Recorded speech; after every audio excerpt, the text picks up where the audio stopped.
Genealogical and historical societies, associations, and researchers plow the same field over and over again. And because they are nonprofit groups that rely on donations and volunteers to support their efforts, they often find themselves without the resources to continue operations. Martha is president of her local genealogical and historical society. She lives in a small town, and the society is supported by donations from local businesses and volunteers from the local community. The society meets in the City Hall auditorium once a month and is provided an office in a house on the town square, owned by a local businessman. The house has a sign in front for the Genealogical and Historical Society. Travelers often stop to see what souvenirs might be for sale, and folks searching their routes stop by, send letters, or call to see what documentation the society might have that would help them in their research. Martha and the board of directors would like to have a website for the society, but they can't afford to pay someone to write it for them. They would also like to schedule events, manage the events, sell tickets to the events, create work projects such as inventorying the local cemeteries so they can provide genealogical information to individual researchers and to record the local history of the town. Martha finds American Pioneers on the web. She signs up for the standard membership and tells the board of directors about it. The board investigates the American Pioneers website and decides to give it a try. They appoint Frank, a local shopkeeper, the task of setting up the society's profile on American Pioneers. Frank completes the society's profile online. As he completes the society's profile, Jane is notified that a society which has some information about her great-great-grandfather has just joined American Pioneers. Frank sets up memorabilia for sale in the society's online store at American Pioneers, along with a few books written by local historians.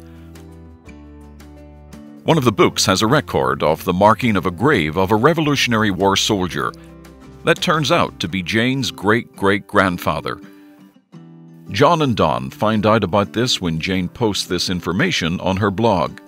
Jane, John, and Don join the society, paying dues and making a donation, and at the same time they purchase digital copies of a newspaper article concerning the Daughters of the American Revolution, marking the grave of their Revolutionary War soldier, which leads them to the DAR and the files that proved the soldier's participation and another cousin who filed the DAR application.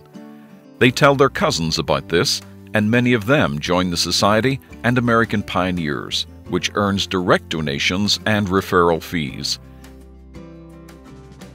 Even though Jane, John, and Don live in different states, and the society is located in even another state, they begin to involve themselves in the society's activities. Frank takes photos of the Revolutionary War soldier's grave and uploads the photo to the society's profile page gallery and puts the digital images up for sale for $1.50. Jane, John, and Don immediately purchase the image, and the society is paid $4.50.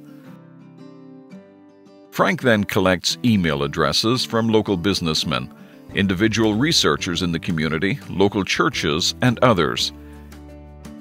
Using the American Pioneers invitation system, he sends an invitation from the society's profile page on American Pioneers. 100 individuals join American Pioneers using the link provided by the invitation Frank sent out.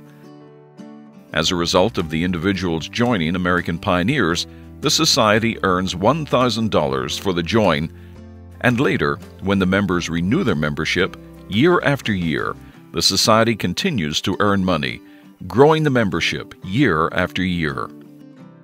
Soon the society has members all over the United States, and they want to participate in meetings and planning.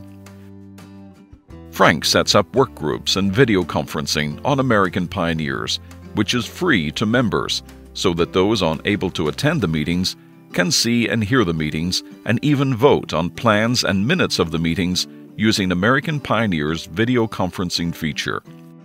Frank sets up a blog for each of the projects and for news. The local newspaper wants to post articles. Therefore, the newspaper joins using the link sent out with the invitation. Later, the radio station joins. Then more local businesses all join American Pioneers, and the Society earns even more money for the join and future renewals. The Society's members can invite even more new members to help the Society raise needed funds. In addition to membership earning money, the Society is able to organize, plan, and manage events, and at the same time sell tickets to those events online to members of American Pioneers and non-members alike. A great way to gain support for a nonprofit genealogical and historical society.